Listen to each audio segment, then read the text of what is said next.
الحمد للہ رب العالمین والعاقبۃ للمتقین والصلاۃ والسلام علی رسول الکریم اما بعد باب الیمین بعد العصر۔ باب اس بیان میں کہ عصر کی نماز کے بعد جھوٹی قسم کھانا اور زیادہ گناہ ہے۔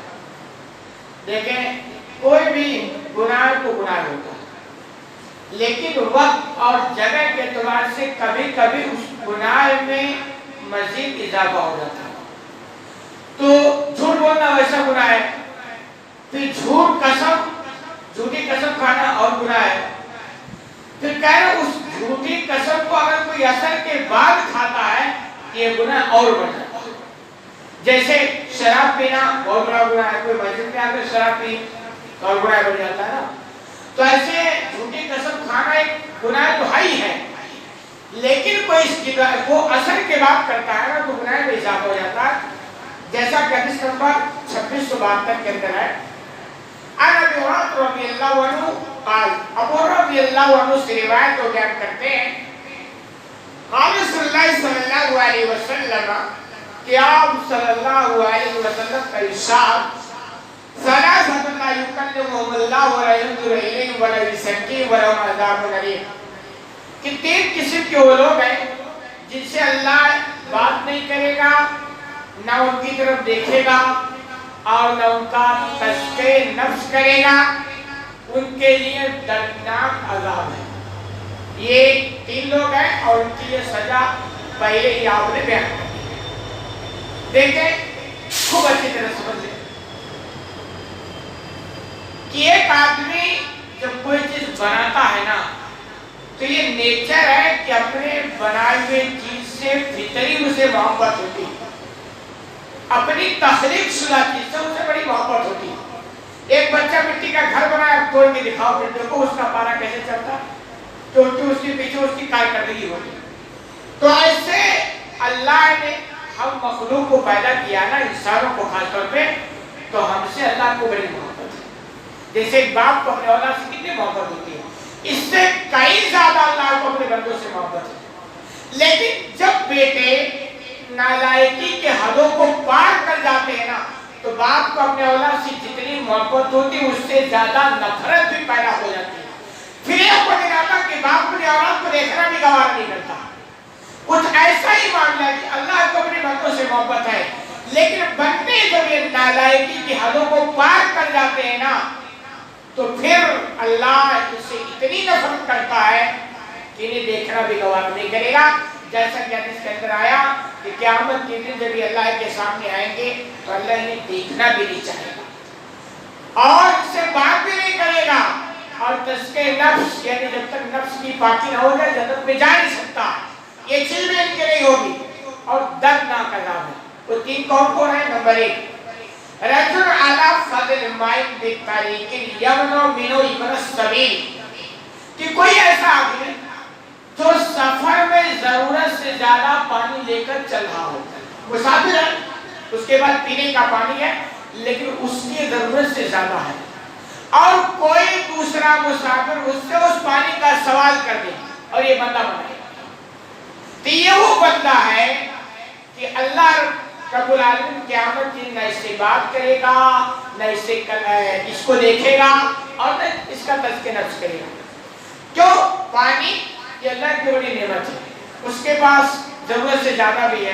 دوسرا مسافر سوال کر رہا کہ صاحب ہمیں پلا دو، یہ کہتا نہیں ہم پلائیں، تو یہ بندی ہو گیا۔ اس بندے کو صرف اپنی ذات سے محبت ہے، جیسے تم اللہ کے بندے ہو، جیسے اس نے سوال کیا نا وہ بھی اللہ کا بندہ ہے۔ اسلام یہ چاہتا ہے کہ بندوں کو آپس میں محبت ہونی چاہیے۔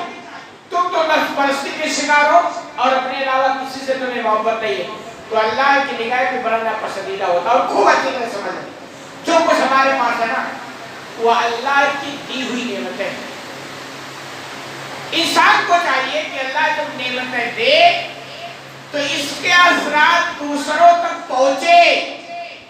آپ کو اللہ نے پیسے والا بنایا، اپنی بھی ضرورت پوری کرو، اور اگر کوئی دوسرا محتاج پریشان ہے تو اس پیسے سے اس کی بھی ضرورت پوری کرو۔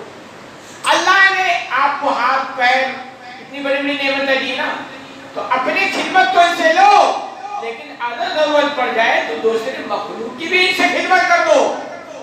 جو لوگ اس پالیسی پر چلتے ہیں وہ دنیا میں بھی کامیاب رہتے ہیں اور مرنے کے بعد بھی کامیاب ہوتے ہیں، لیکن جو لوگ اس پالیسی پر نہیں چلتے، جو کچھ ہے صرف اپنا ہی فائدہ، اپنا ہی نفس پرستی کے شکار، اور اس کا اثر، اس نعمت کا اثر دوسرے تک نہیں پہنچنے دیتے ہیں، یہ اللہ کی نگاہ میں بڑے مقبول ہیں۔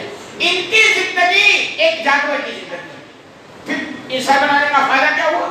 بلکہ جانور سے بھی گیا گزرا ہے، کیونکہ جانور بھی کچھ ایسے ہوتے ہیں جو اپنے دوسرے جانوروں کے لیے فائدہ پہنچاتے ہیں، اور یہ بندہ ہو کر کے جتنا کچھ اس کے پاس ہے صرف خود فائدہ اٹھاتا ہے اور دوسروں تک کوڑی کا فائدہ پہنچنے نہیں دیتا ہے۔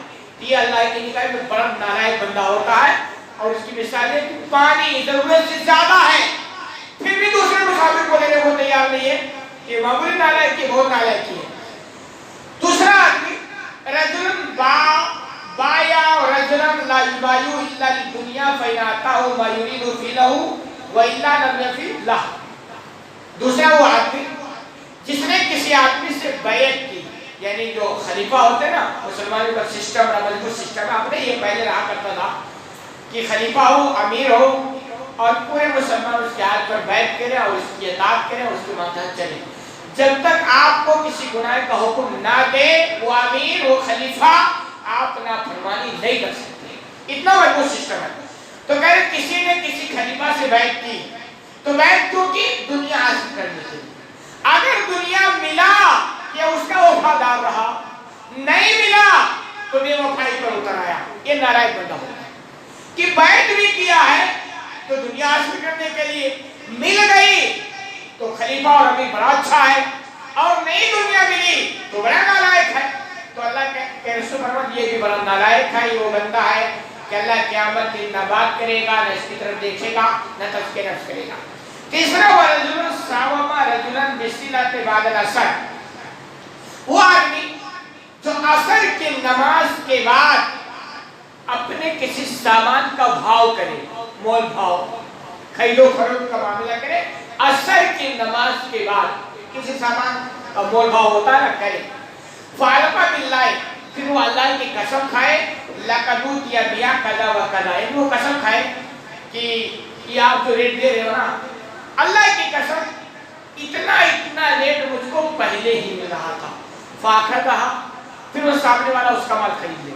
یعنی یہ کہ قسم جو کھایا نہیں وہ جھوٹ قسم کھایا، تاکہ سامنے ایسا ہوتا نا کوئی ریٹ لگایا، اچھا نہیں صاحب اس سے پہلے لوگ اتنا ریٹ دے رہے تھے اور قسم کھا کر بولے، حالانکہ جھوٹ بول رہا ہے۔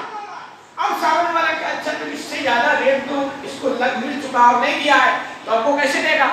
تو پھر وہ دھوکہ کر ریٹ بڑھا کر کے لے لیتا ہے، یہ جھوٹی قسم کھایا ہے، اور یہ عصر کے بعد ایسا کرے تو یہ بھی اللہ کی نگاہ میں بڑا مقبول ہوتا ہے، اور نتیجہ یہی ہوگا اللہ نہ بات کرے گا، نہ دیکھے گا، اور نہ تزکیہ نفس کرے گا، دردناک عذاب اس کے لیے ہے۔